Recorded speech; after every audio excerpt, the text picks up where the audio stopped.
Welcome to the travel guide for Kite Boat Cruises.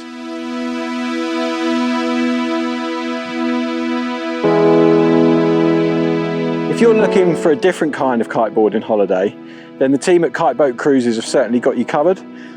What they offer is something truly unique that I don't think many people will be able to experience anywhere else.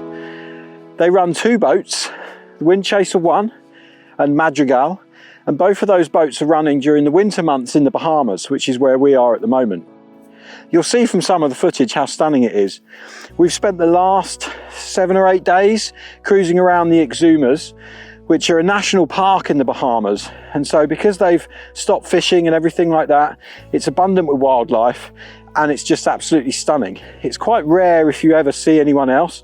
There's a few boats on the horizon here and there, but we've stopped at beaches and kite surfed at places where there's literally no one else around.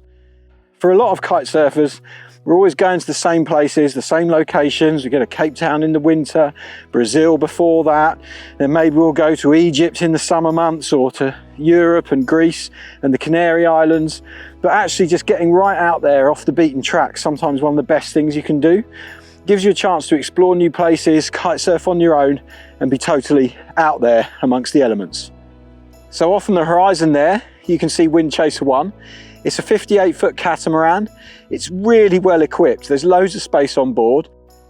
We've got 3 people on Windchaser 1 looking after us. Ritz, the captain, who knows this place like the back of his hand.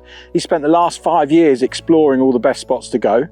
Lauren from Canada, who's an amazing chef, who's been cooking us the most incredible food all week. And I'll get onto that a little bit more in a bit. And then there's Javi, who's full of energy, always up for doing things, and he's kind of in charge of making sure that we're having a good time all the time, whether that's kite surfing, scuba diving, snorkeling, going out on the e-foils or whatever we might be up to for the day. On Madrigal, the 45-foot catamaran, which is the same kind of setup, just with a few less toys because it's slightly smaller, they've got Sergio as the skipper, and then Anastasia, who's an amazing chef. I think she's won some awards and TV competitions in Greece. She cooks fantastic food. And then Ali, who's doing the kite instruction and helping out with all the activities on that boat and also helping Sergio sail it. If you've never really been into sailing before, then you don't need to worry about that because you don't have to do it. The crew are there to look after you.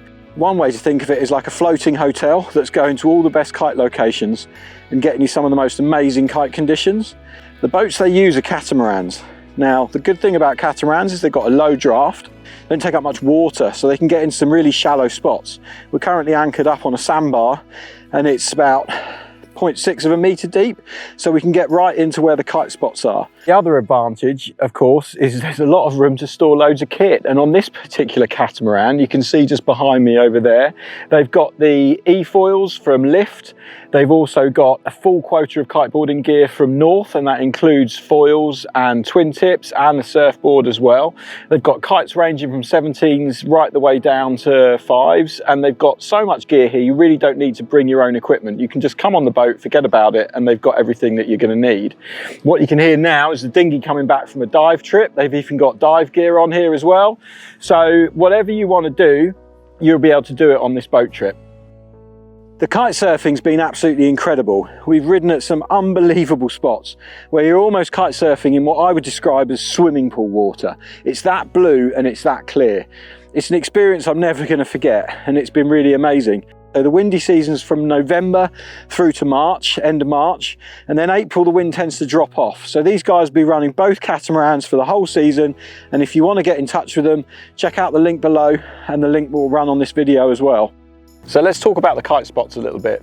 They're quite hard to get to over here, and there's absolutely loads of them. Fortunately, Ritz has been sailing around these waters for the last 5 years, I think it is, and they've been scoping it out and checking it out and finding all the best spots to go.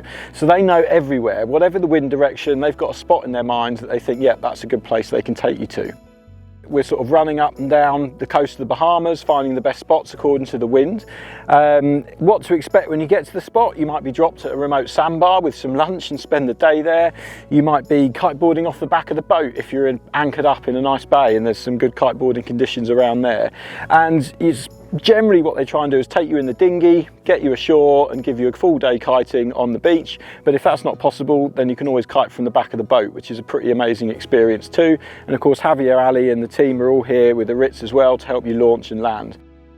Another interesting thing that these guys do, which separates them again from your sort of average holiday, is both Ali, Ritz and Javier are photographers and filmers, and they like making movies with their guests and things like that.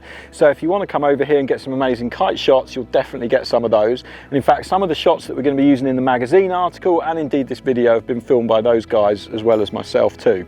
Lauren's the person you'll contact about organising your trip. She's a really lovely lady and she's very knowledgeable and she knows all about the flights and things like that. They generally sail out of Nassau because Nassau's got direct flights from most European countries, so you can come in nice and easy and you can get out nice and easily, but at the same time you can feel really remote and really off the beaten track, which is truly special.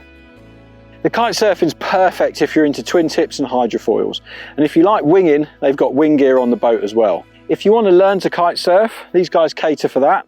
That's why they've got Javi and Ali on board both boats. They can teach you from being a complete beginner, and some of the spots they've taken us to are absolutely perfect for learning.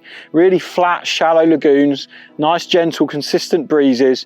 It's an absolute dream, and it makes it even better when the water's nice and warm and you're only wearing a pair of board shorts. Things to bring on a boat trip, that's something always worth thinking about. I bought a shorty wetsuit because they recommended I did. I don't really feel the cold that much living in the UK, but I haven't worn the shorty wetsuit. I have worn a wetsuit top a couple of times, but the water's pretty warm. But some of the guys from Florida, they've been in 3-2 shorties just to kind of keep the heat in. But then those boys, they live in hot country all year round, so they probably feel the cold a little bit more than people who are living in England where it's freezing cold and we're used to putting really thick wetsuits on at this time of year. Your days are going to be spent sailing to new locations, so it's worth bringing a book to read so you've got something to keep yourself entertained. And the sailing's all part of the experience, so even though you might not be kite surfing all day every day, you're going to get a good few hours of kiting in every day, plus you're going to get to sail this amazing boat around some of the most beautiful spots in the Bahamas. It really is a once in a lifetime experience. The food on the boats is absolutely incredible. I mentioned the chefs earlier, Lauren and Anastasia. They've been cooking up amazing food for breakfast, lunch and dinner. And while these holidays might look a little bit expensive on paper, what you're getting is every meal covered, so you don't have to pay for any food. You're getting your drinks covered as well, cans of Coke during the day, ginger beer, water, whatever it is you want, and they even throw in some wine and beer in the evenings as well. It really is good value for money when you look at this standard of the food. I mean, I would say it's absolutely world class what we've been eating. The kind of food I'd be expecting to have in a really high-end restaurant in London or Paris or somewhere like that, and I'm enjoying it on this amazing catamaran. So to sum up, as the sun sets, this has been one of the most incredible weeks of my life. The people that I've met have been fantastic. We made 10 new friends. There's 11 of us on the boat and I'm already friends myself. We've had a really good time going to all these different places. We've been exploring, we've done some incredible things together, and that's just really gelled everyone as a group. It's been really good fun. What I'd recommend is if you've got a group of friends, you could rent the boats out in their entirety and then you know who you're spending the week with. But equally, the kind of people that are going to come on this holiday are going to be like-minded like you. So there's a good chance you're going to make new friends if you just rent a cabin out as a couple. But one of the things I'd say is that every day has pretty much been a mind-blowing, almost life-changing experience. You'll get absolutely blown away by the things that you do on each day. We've been swimming with sharks, which was unbelievably incredible. We've been diving through caves into underwater grottos, which is just absolutely amazing. We've been to some of the most incredible locations. The things that we've seen, the sunsets, they've all been phenomenal, and I'd recommend anyone to come on one of these holidays. I guarantee you'll have a good time. And on that note, don't forget to like, share and subscribe. We'll put the link up there, and enjoy this sunset.